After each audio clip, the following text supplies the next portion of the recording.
What problems are you dealing with in your life right now? Do you feel like giving up? Times are hard and you're not strong. Well, I know the answer for you, and it will lead to real truth. Don't look back to yesterday. Now there are answers. Tomorrow's on Welcome the to way. Live Prayer. It's waiting there for you. Here's your host, Bill. And welcome to Live Prayer. I'm Bill Keller. Good to be with you on this Thursday night. Pray it was a good day for you wherever you are across this great land of ours. Welcome to Live Prayer. We are here live and in living color every Monday through Friday, 11 to midnight Eastern. And I'm so glad that you are part of the program tonight. From sea to shining sea, border to becoming a border. Welcome, welcome, welcome. And for our friends in other far-off great lands, I want to welcome you as well. Again, I'm Bill Keller, founder of LivePrayer.com, world's largest interactive Christian website. Reach a little over 2.5 million folks every day via the internet. Please check us out online. Web address on your screen, LivePrayer.com. When you get to the website, please do not be startled. I have nothing to sell you. There are no advertisements. Just 21 years of accumulated Frontlines ministry content that will be a blessing to you all for free. So please check us out. Oh, man, what is it? Boy, it just every day is like a week. My goodness. We have just been swamped. I mean, we average, somewhere, anywhere from 35 to 42,000 emails a day. That's been fairly consistent over the last 12, 13 years now, maybe. Yeah, about 13 years. I mean, we're hitting 50 about every day now, and we've been blessed to pick up some extra help to cover that overage. But lots of pain out there, lots of pain, lots of. Boy, hindsight's 20/20. It's this whole thing is unbelievable. You know what it is? You know what it is? It's what I tell you all the time. There's no accidents or coincidences in this world. It's not an accident or coincidence you're watching me right now. Certainly not an accident or coincidence that this nation and this world is going through what we're going through right now. And short of just God's final judgment and wrath on this nation, or possibly on the world, this is serious. History has visited us in an unbelievable way. If you watch this program, boy, these programs, my goodness, you want to talk about a daily, contemporaneous walk through human history. These programs every night, my goodness, wow, unbelievable, really. The Live Prayer, we started in 99, so we were just under 2 years old when, 99, we were just a little over 2 years old. Actually 2 years and about a week when 9/11 hit. And that was a monumental incident in this country. It was a historical event. This is so much more than an event. 9/11 happened, it was over. It was an event. Hurricane Katrina was an event. It happened and it was over, right? We've had school shootings and terrorist attacks, events, and they were over. This is a historical event, but it's not something that happens and is just over. It's ongoing. Tomorrow night, I was going to use the program to talk to you about what life is going to be like in the coming months, years. the transformation that is going to take place.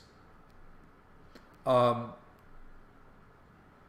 me just tell you this.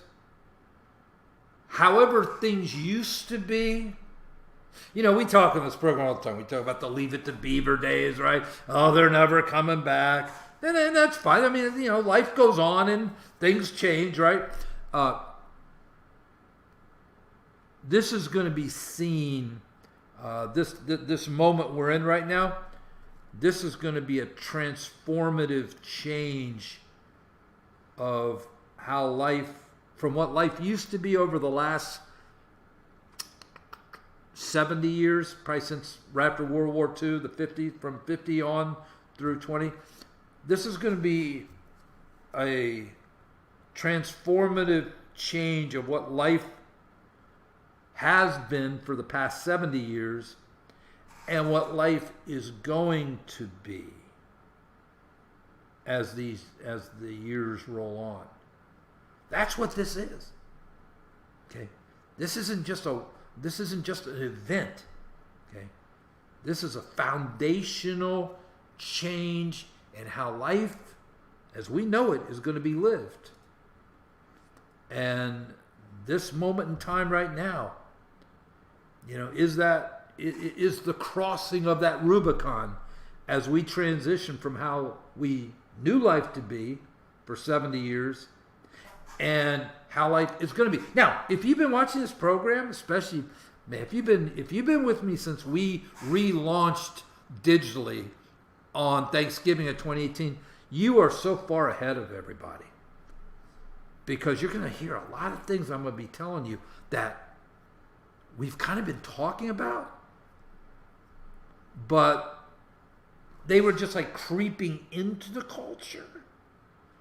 This event, what we're going through right now, is going to be the moment when a lot of things we've been talking about are going to become how life is in the future.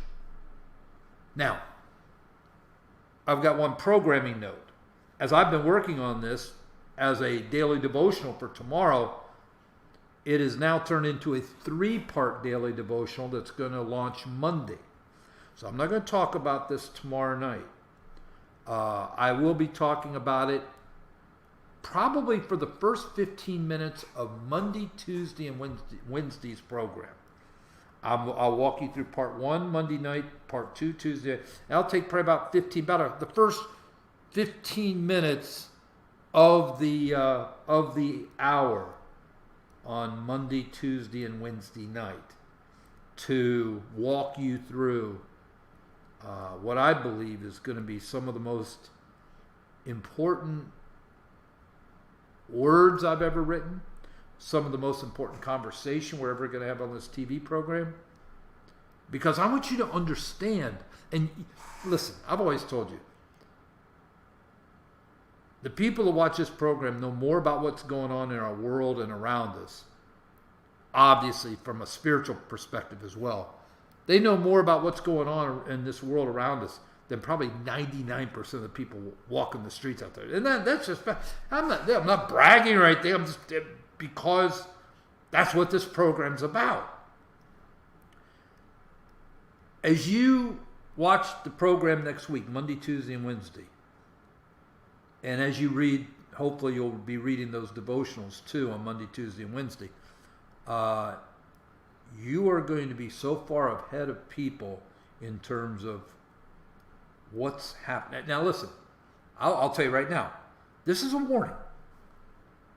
This is a warning.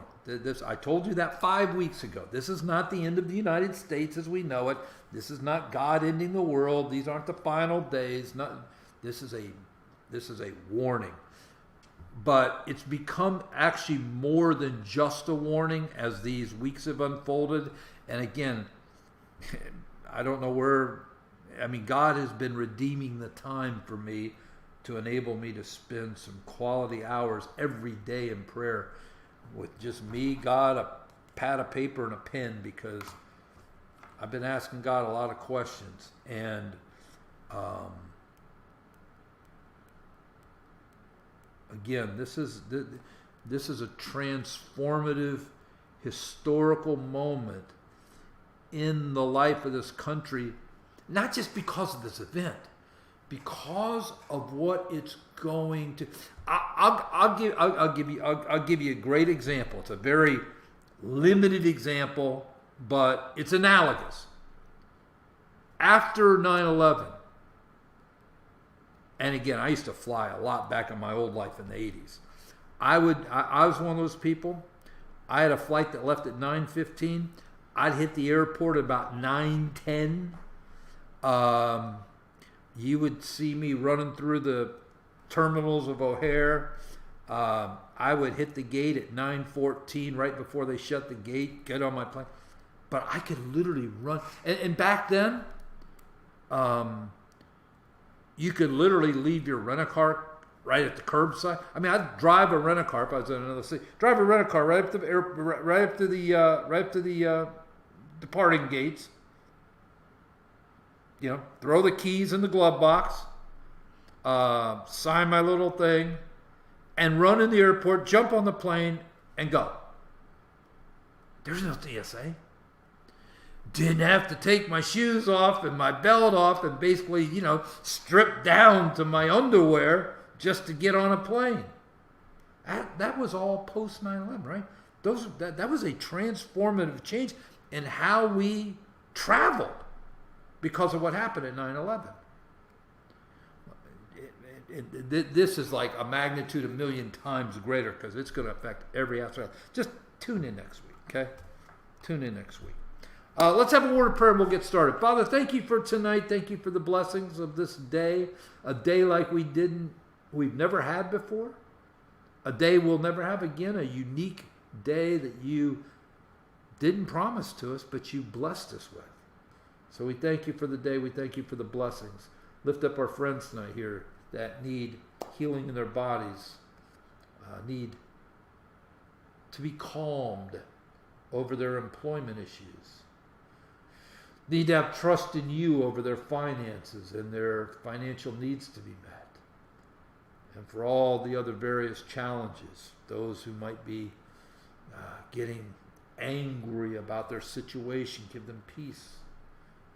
Let joy, the joy of the Lord, be theirs each and every moment of each and every day. I pray against domestic violence. I pray against abuse of any kind. I pray against alcoholism. I pray against drug addiction. I pray against pornography. I pray against all the traps that Satan is just waiting to spring on so many people at this vulnerable moment. So Lord, we thank you for the gathering here tonight. In your name, we thank you for your presence. And we just ask now that you open our hearts and minds to receive from you. In Jesus' name, amen and amen. All right. Well, I guess we'll start with the fact that the official reopening is underway. At least the announcement's been made. It's now up to each governor of each state to do what they do. I can imagine tomorrow you're probably going to get a healthy number of states. I would say minimum of, there's going to be 2, I know. I think you could have as many as 5 to 8, to maybe even 9. Who are going to roll right into that first phase tomorrow. These are states in the middle of the country that have had very little problems with this Chinese flu, and they're going to be setting the table for. But just remember what I've told you through the week. This war is going to become just sick because you're going to have the Democratic Party wanting to continue to use this to damage the president as much as possible. So opening the economy is the last thing they want. Despite the fact it's hurting millions of people. Despite, we had new unemployment numbers today. 5 more million. That's 22 million in just the last 3 weeks. And that's not even close to being done because, the states have been just overburdened with their unemployment systems. So you're going to get these 3 to 5 million numbers probably for weeks to come. I mean, some have said it could be in the mid to upper 30s, 30 million people out of work, 35 million out of work when the dust kind of settles. And don't forget, we had 160 million people working, the highest employment rate in the history of the country just 5 weeks ago. And when this is said and done, we're going to have a good 20% of those people out of work. Maybe 25%, they say. We're talking numbers that surpass the Great Depression. And you're seeing these the scenes on TV. Of course, they can't wait to show you the 3-hour lines of people just lined up to get food. You know, you had the bread lines in the 20. Now you got people in their cars lined up to go drive through to pick up some food for hours waiting. And you would assume that everybody just wants the country to survive and get back on its feet and move forward, and for as few people as possible to be out of work. But you've got just the opposite. And it's all going to be couched that the president is only interested in the economy, and he's going to be sacrificing grandma and grandpa to get a few people back to work so he can get reelected. That's how it's going to be couched. It's already being couched that way. I mean, I didn't take a genius to figure it out or to tell you days ago how this was going to go down. I mean, this is such a given, such an easy thing to see. But so we're off to the races. Now we'll see. The states have a lot of ability now to start moving forward, and we will just watch it unfold, won't we, and pray. A bishop in New Mexico, a Catholic bishop in New Mexico, reinstated Mass. Good for that guy. Good for that guy. I told you early on that they were going to shut down the churches, and this was going to be an issue because a lot of people will go along with it, and it's just going to basically people giving up their constitutional rights. There's going to be some churches that are going to walk out of this thing with some money. Because at the end of the day, the Constitution doesn't say you can only stop gathering if there's a pandemic. The Constitution doesn't talk about pandemics. There's no clauses in there that say, well, the government can shut down the churches if this happens. There's nothing like that. I mean, these are pretty cut and dried constitutional. And I know the states are going to make an argument from a health and safety perspective, but I'm sorry. A state governor declaring a health emergency or some sort of a public safety emergency doesn't trump the U.S. Constitution. And they're going to find out about that. They're going to find out about that. I'm getting, I tell you all the time, I'm really tired of talking about Pope Francis and his political rants and his political nonsense, right? I've told you the same thing about Pelosi. Well, I'm now sick and tired of talking about Governor Baby Butcher Andrew Cuomo of New York. I've told you before how I've sat with people on their deathbed, asked to come by family members, and have had people literally on their deathbed look me in the eye and just start unloading 4-letter words at me. Don't want to hear this God, blah, blah, blah, this Jesus, blah, blah, blah, get the blah, blah out of here, leave me the blah, blah. I mean, just the venom and the anger is just unbelievable. And these are people literally on their deathbed. I've told you, there will be people that die shaking their fist at God. That's why I always have to be theologically correct when I make the claim that an Adolf Hitler, for instance, is in hell. Now, that's probably a really good guess, okay? Probably a really good guess. But to be theologically accurate, I do have to add in the caveat, unless in that last moment he surrendered his life to Jesus. Okay? But you know, the Bible talks about how God will harden a person's heart. And I get people, it's a theological kind of interesting discussion. Well, that doesn't sound fair, you know, if God, you know, hardens a person's heart. Yeah, but see, the person has already made the decision to reject God and his truth. Okay? And that's what you get with an Adolf Hitler. They've made that decision a long time ago. Jesus is not in their thoughts.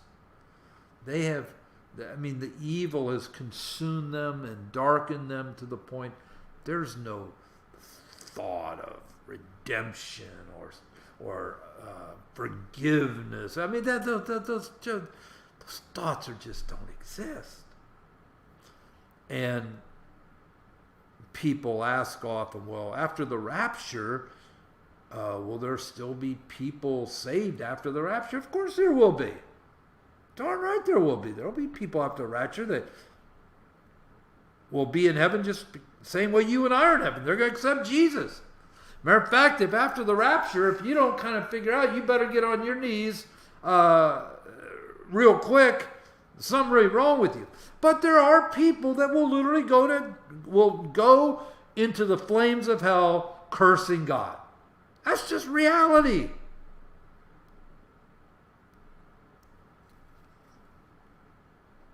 So I say all that to talk about Governor Baby Butcher,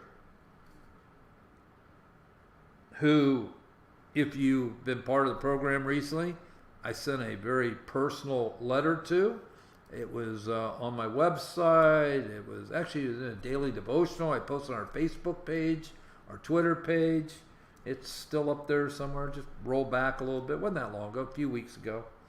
And basically, obviously invited him to Jesus, but at the end, but before that, told him that, you know, it was only a few months, well, it was not a few months, about a year ago that he and the New York Assembly enacted new abortion laws in New York, cheered when they passed the law, when the vote was finalized, they cheered in the Assembly, and then Governor Cuomo signs the law and was so proud of himself, celebrated by lighting up the Empire State Building, One World Trade, and a few other iconic buildings in New York City in pink to celebrate infanticide.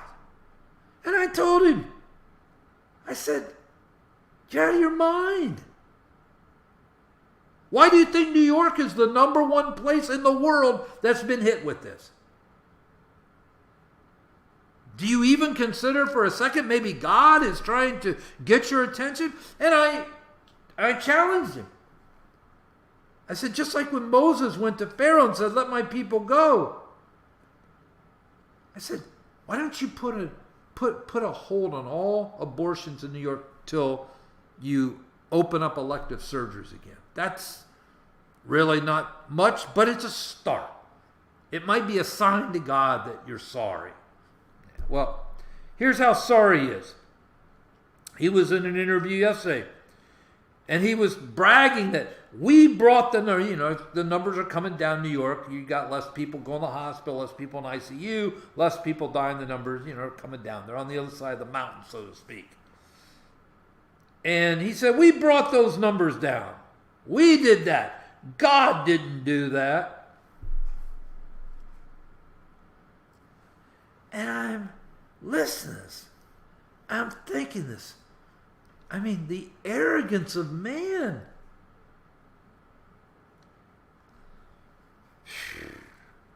We brought those numbers down. God didn't do that. All right, Governor, whatever you want to say. And then you got this clown on CNN, Squeezy Lemon. Don Squeezy Lemon. There was a pastor in Virginia that refused to shut his church down. And he said, I'm not afraid to die. I'm not shutting my church down. I'm going to keep preaching the gospel till God calls me home. Well, he was infected with the Chinese flu, had pre-existing health conditions. Hello. He was over 65. Hello. I mean, you want to talk about the demo. Black man, okay? And we've been talking a lot about the African American community and a lot of the health issues that are prevalent in that community. High blood pressure, heart issues, right? Obesity, diabetes, as they call it in the community, sugar, right? Just so you know, that's how my grandparents referred to it too back when I was growing up, because a couple of people on my grandmother's side were heavy, had sugar, so it's not just the black community that refers to diabetes. But diabetes and obesity tend to be two really bad things to have if you then get infected with this. And this pastor was overweight, had diabetes, over 65, and he died from it. And you've got Don Squeezy Lemon on CNN, a host on a major cable network owned by AT&T. When will these people become embarrassed someday? My goodness. He recounts the story of this pastor who refused to close his church down, who died, and he said, let that be a lesson. Well, what lesson would that be, Squeezy Lemon?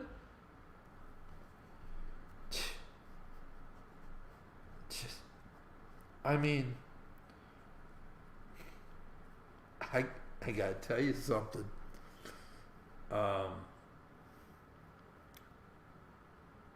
There are people out there, people of influence, governors, media people, that just have no even basic understanding that this is so much bigger than anyone of flesh and blood. Won't even consider maybe God's trying to say something. Now there is a good part of the population out there that at least is pondering that. That's good. I guess you've got to get to that point before you're ever going to change, right? You at least got to raise the question before you can answer it, right? Unbelievable. And then you got Fauci, Dr. Fauci, mini doc. It's funny, having been in the media for 20 years now, I've always, you know what? I've told you before in this program, I see a gun the same way I see a hammer. A hammer is a tool. It's got a purpose, and, you use it for its purpose. It's, a gun has a purpose, right? I've always looked at the media the same way. It's a tool. It's got a purpose. For me personally, it's been to get the truth of God's word out to the masses. So I never dealt with the Christian media in any way, shape, or form, because I'm not trying to preach to the choir. I'm trying to reach the masses in the marketplace outside the four walls of the church. And so the media to me has been a tool. It's been, I go on Stern. I don't go, number one, I don't need the abuse that I take when I go on Stern, which there's usually some of that, but that's part of the shtick on his side. I go on there and put up with it because I've got something to say to his audience. Same way I used to go to O'Reilly. Listen, doing those hits on Fox, CNN, MSN, they are like really, they're really a pain. Let me tell you why. Here's when you see these people, not now because everything's all messed up with the you don't have all the engineers in there, but the way they normally do that is what happens is O'Reilly was never live. He taped his show early. So O'Reilly wants me on for a 4-minute segment to talk about something, okay, whatever the issue is, right? So what happens is Fox News will send a car to your house, and again, forget what time O'Reilly's on. Let's say that they're going to do this at 5 o'clock, right? So about 4 o'clock, they'll have a car at your house to take you to a studio somewhere in the Tampa area. They use the PBS studios, the PBS affiliate in Tampa. What they do is they pay PBS X number of dollars to use the studio, and then there's a satellite hookup, and they use PBS because PBS has satellite hookups there and everything. So anyway, so that's how it works. And then they'll book the satellite time. If you're going to be on for 4 minutes, they'll book the satellite time for like 6 minutes or something. Okay? So all this is all logistics done behind the scenes. So the car picks you up at 4. It's usually 30 minutes. So you're there 30 minutes early. You go in. They have hair and makeup people. You do all that. Then you go sit in an empty studio. A black studio. It's got one light, one camera, some kind of a background behind you. And you got your earpieces so you can hear what's going on. And then when it's, coming up to your segment, they'll tell you, your segment's coming up in 3 minutes or 2 minutes, 1 minute. Okay. And then all of a sudden you're on with O'Reilly. And all you can do is hear O'Reilly in your ear talking to you. And it's 4 minutes. And out of that 4 minutes, O'Reilly is usually going to talk for 2 of them. So you got basically 120 seconds that you've got to get your message out. And if you're going to try to add anything to it, like I always do, like a little gospel hit, you got to you've got to be able to be very, adept, and you've got to really have it down pat. And so you're sitting in the dark for about 20 minutes, all by yourself, in a big studio, just a camera and a light. O'Reilly's in your ear. You talk to O'Reilly, 4 minutes. It's gone like that, and that's it. There you go. You clean up a little bit. Car takes you back to your house. So it's like a 2 hour, whole 2.5 hour ordeal for 4 minutes. Okay, it's a pain. But I did it because it was an opportunity to get the word out to an audience I'm trying to reach. Okay, so give you a little behind the scenes things if you didn't ever know that kind of stuff. But there were some people, they loved it. By the way, Pam Bondi, she used to do a bunch of stuff there. So, meet a lot of these people that are also doing stuff because she was living in the Tampa area. I don't know if she's the attorney general at that time. She might have been a state's attorney back then. But she was, they used her back in my day. And I'm talking now 2004, 5, 6, 7, 8, about a 4-year period from 4 to 8, something like that. Anyway, but then so in the process of doing all this media over the years, there's some people, they just fall in love with the camera. Again, you get Adam Schiff. There's an example. They will stampede people to get in front of a camera. Fauci, mini doc, he's one of those people. He will go. He was on some stupid radio show the other day. I don't even know what it was, but the guy asked him. He says, we're supposed to be social distancing stuff. He said, well, what if you're kind of lonely one night? You want to get on Tinder and hook up with a girl. Well, what do you think? Dr. Fauci, what do you think about that? He said, well, it's kind of reckless, but, if you're willing to take the risk and whatever. And basically he said, yeah, if you're willing to take the risk, yeah, nothing wrong with it. Yeah, go hook up with somebody, have some quick sex. You want to talk about spreading disease? I got the Chinese flu in about a 20 other diseases you're going to spread that way. What an idiot. And this guy is always on record about, well, churches can, get back to normal after we get these. In other words, don't go to church, but call some stranger and have sex, and not just, pass on the Chinese flu, but probably about 20 other diseases while you're at it. What an idiot. But this is how people of the world think, my friends. This is how people of the world think.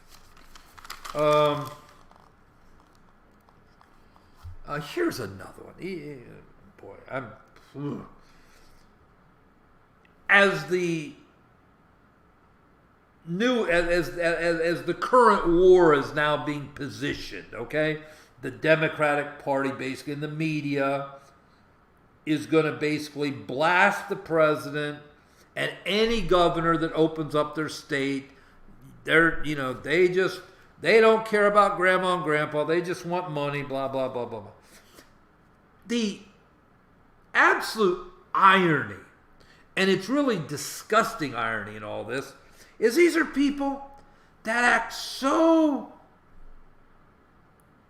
concerned about every single life. Yet these are the very same people that cheerlead for the slaughter of 4,000 innocent babies every 24 hours.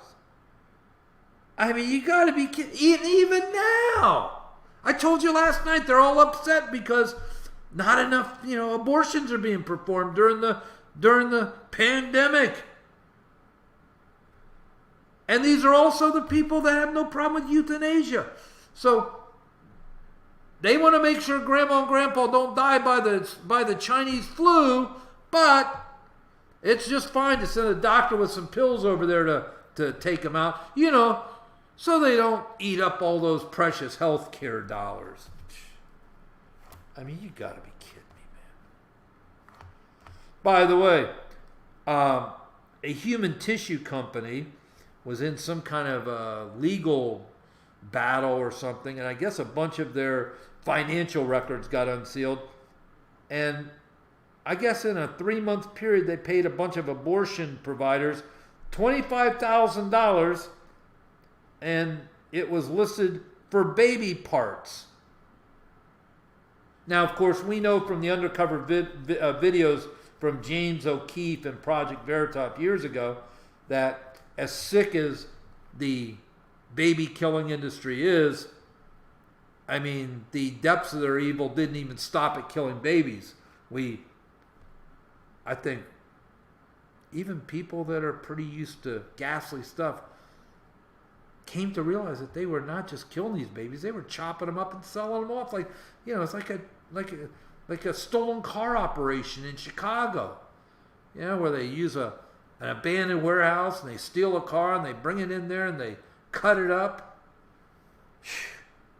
Unbelievable. But, these were invoices from a tissue company that $25,000 over a couple month period went to several abortion providers for baby tissue.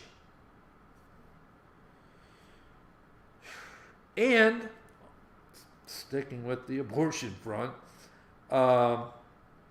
there's a lot of push now from Democrats, of course, to make the home abortion pill more available during the pandemic. And we've talked about this before. This is the pill that they call it a home abortion pill. That's really not an accurate depiction of it. Number one, you can't go to CVS and get it. You can only get it from an abortion doctor at an abortion clinic. And just for the record, for every one of those pills they give out, they count that as an abortion on their records. Even though they didn't perform the abortion there, it gets counted on their totals, their statistics sheet. But this is terrible stuff. Well, I mean, basically what it is, it induces a miscarriage. And any woman that's had the horror of a miscarriage, you know what a nightmare that is. The bleeding, sometimes for days at some point. So you don't get infected, you have to go to a doctor and get what they call a D&C, which is basically clean things out. And a lot of times, a miscarriage and the D&C, if it's not done right, can leave scar tissue, can leave a woman barren. That's a common, from a botched D&C, that's very common, that a woman is no longer able to have a baby. But that's what this pill does, this abortion pill. And again, you can't get it at CVS. You got to go to an abortion clinic, get it from an abortion doctor. They're the only ones who can dispense this. Well, they want to make it now you can go to CVS and get it.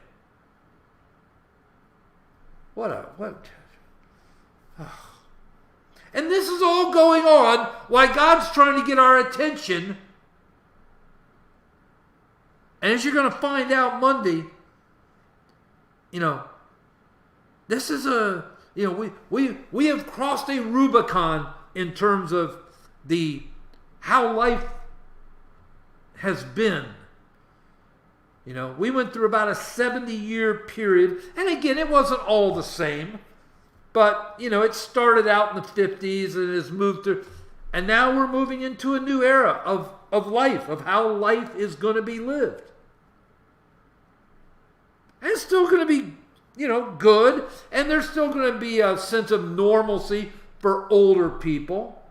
Because there's still going to be enough of a remnant of how things have been for people my age, for instance, to live out our final 20 years. At least where we're at now. Who knows if God just sees these abortion pills and everything else, just says, you know what, let me just finish this right now. That's possible. And you won't need Bill Keller to tell you when that happens either, okay? You won't need the TV to tell you when the final, I've always told you, when the final days are upon us, you're not going to need some prophet, Prophet John to tell you that we're in the final days. When the final days are here, you're not, you know what else? You're not even going to need to have read the Bible to know these are the final. Whenever somebody says, are we in the final days? No. Because if you have to ask, you're not. So just use that as a guidepost, all right? If you have to ask if we're in the final days, that means we're not in the final days.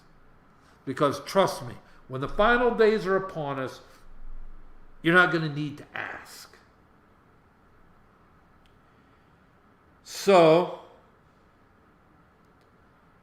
what else we got going on? AG Barr, Bill Barr, good for him. He's putting his foot down on all of the tramping on the First Amendment that's been done in regard to the churches, especially over Holy Week and Easter. He has put these states on notice.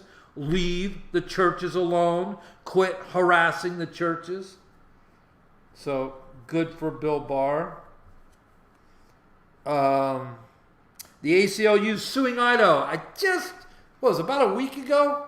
About a week ago, I think it was, I told you that Idaho passed a bill, and this is how sick our society is, my friend. Passed a bill that for high school athletes, you can only compete as your birth gender. In other words, if you're born a girl, you've got to compete as a girl. I don't care if you put on a pair of jeans and call yourself Tim and grow a beard. If you are born a female, you will compete as a female. Vice versa. If you're born a male, if you were born Johnny and one day you woke up and you are so mentally delusional that you started putting on dresses and calling yourself Johnita and want to go compete as Johnita with the women, it's not going to happen. Well, it's pretty sad that a state has to actually pass a law like that, but that's where we're at. The ACLU is now suing Idaho for passing that law. saying it's discriminatory.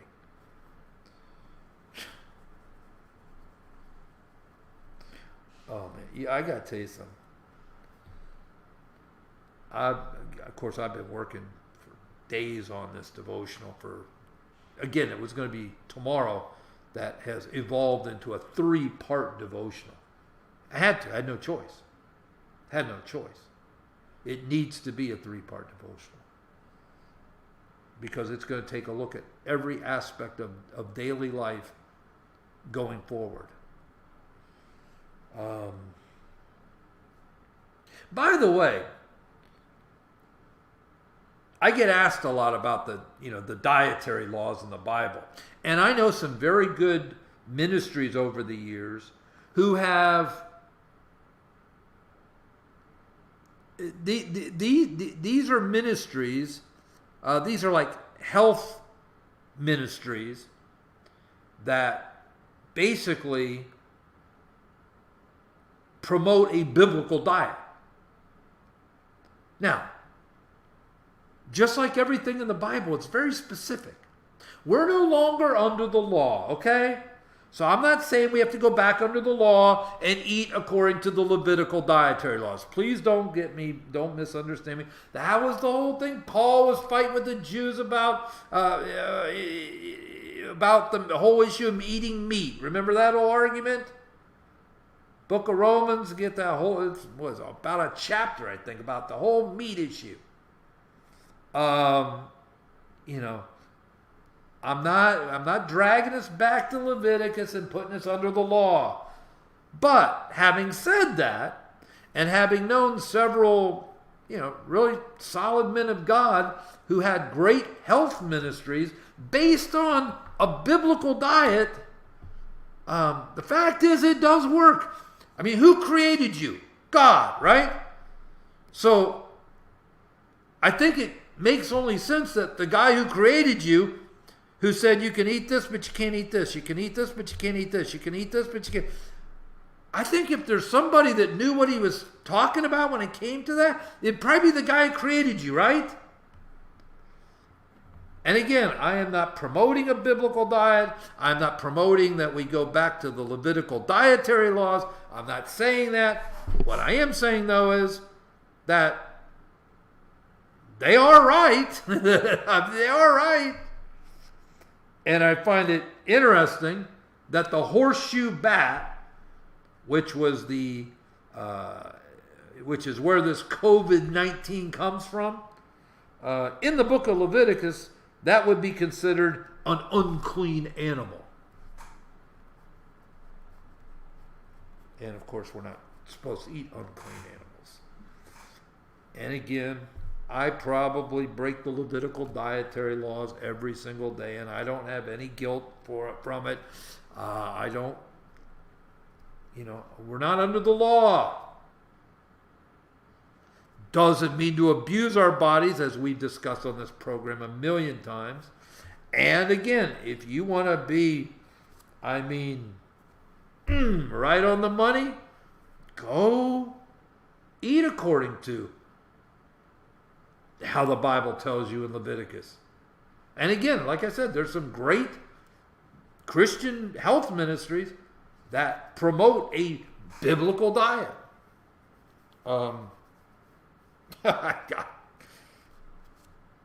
don't think I could do it personally. I'm not disciplined enough. And I'm pretty disciplined. I eat a very healthy diet, but it's not that healthy.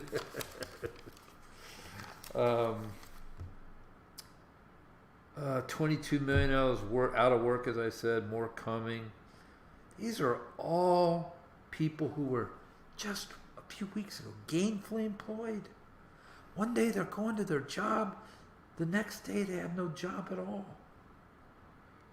And again, I am not minimizing, please, and again, I hate to have to say this all the time, but I have to because so many new people are watching every night and people cut in and cut out. And I get taken out of context all the time. Not minimizing anybody's death. But in context, we've had 31,000 people die. if you believe the numbers. That game they played with adding 4,000 in New York yesterday, just, are you really? Now they're just adding numbers. But whatever. And there's 4 separate, fairly reputable organizations that are keeping tally of all this, and they all 4 have different numbers. They're not way off, but they're off by hundreds of people. So how come their numbers have this and their? I told you the other day, I'm a little skeptical, but whatever. Somewhere in the 30,000 range of people died from this. All right? This is why we have a healthcare system. We have these people dying, these kind of numbers dying every year during the flu season. You get sick, you stay home.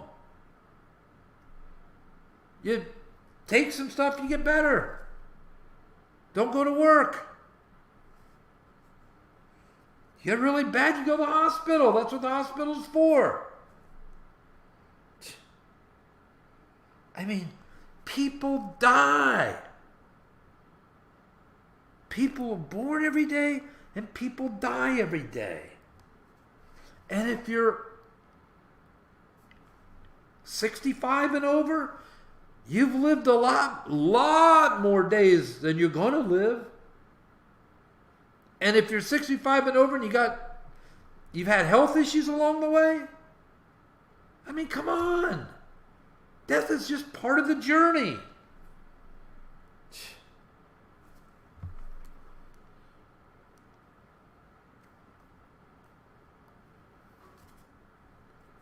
There was a poker game. I just wanted to read this real quick.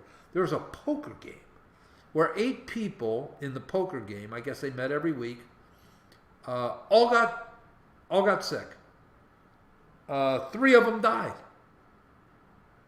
I thought that's terrible. And when you hear about a poker game, you probably think of, a bunch of guys in the neighborhood, a bunch of buddies getting together on a Friday night, putting in $5 worth of, buying $5 worth of chip and playing poker together. No, this is a poker game. The youngest one in the poker game was 72. Come on.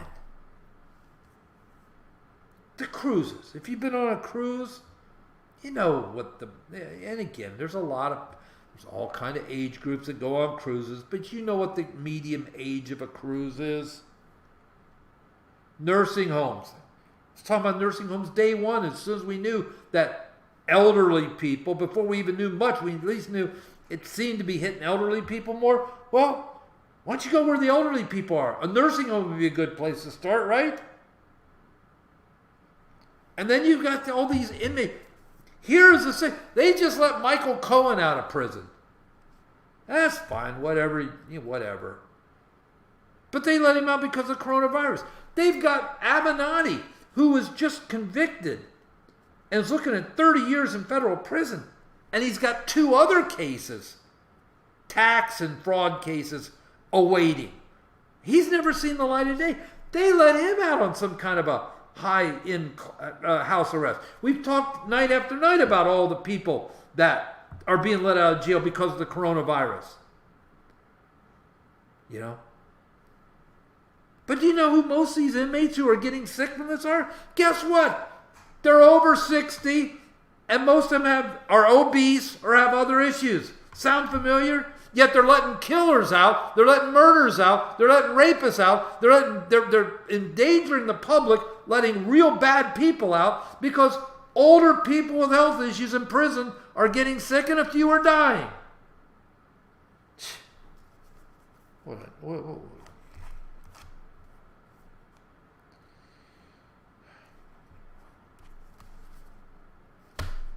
All right, I think we're going to stop it there.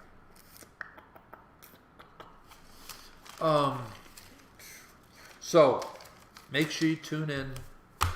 We'll tune tomorrow because we're in the week tomorrow, but Monday, Tuesday, and Wednesday, I'm going to use the first 15 minutes of the show all 3 nights to go through this. And again, this is really, I have seen, I was seeing through my prayers, I was seeing through writing, I was seeing through putting all this together that This is literally, we are literally living through a historical Rubicon where life as we've known it for 70 years is in a dramatic change. And this is the moment in time when this change is going to be locked in. And you're going to be very proud of yourselves, because a lot of these things that we're going to be talking about, we've kind of hit on in the past. As, this is happening in society. This looks like how it's going to be. We've talked before about, people my age group dying off and how things are going to be as the next generations are living and what their life's going to be. Very interesting stuff. I have to say, very interesting. You don't want to miss it. All right, before we leave tonight, if you've never made a decision for Jesus, I want to give you that chance right now. At the end of the day, we will all, what did I just say? We're all going to die. It's part of the human experience. And at that moment, you either know Jesus or you don't. And it's not a game. I call it salvation roulette. Salvation roulette. Because you don't know if you're going to take a breath in the next minute. Probably will, but you don't know. You don't know if you're going to wake up tomorrow. Bible says tomorrow's promised too. None of us. Boy, how timely to take each day and put it in such high esteem, huh? If you want to make a decision for Jesus, why don't you pray with me right now? Dear Lord, tonight I come to you confessing my sins, asking for your forgiveness. Lord, tonight I believe in my heart and confess with my mouth that you, Jesus, are my Lord and are my Savior. I put my faith in you tonight. I give my life to you tonight. From this day forward, my life belongs to you. Now and from this day forward, I live for you. My life belongs to you. In Jesus' name I pray. If you prayed, if you meant it, my friend, the Bible says you're saved, not because you said some words, but because your faith in God's grace. Have a book I'll send you. Won't cost you anything. Drop me an email, bkellerliveprayer.com. I'll get it right off to you. If you need prayer, don't hesitate to email me. Love and care about you. Have a great night tonight. Don't forget when you wake up in the morning, thank God, because it's a day you were never promised. It's a day like you've never had. It's a day like you'll never have again. Make the most of it. And Lord willing, I'll be back here 11 p.m. Eastern to close out the week. God bless you. What problems are you dealing with in your life right now? Do you feel like giving up? Times are hard and you're not strong. Well, I know the answer for you, and it will lead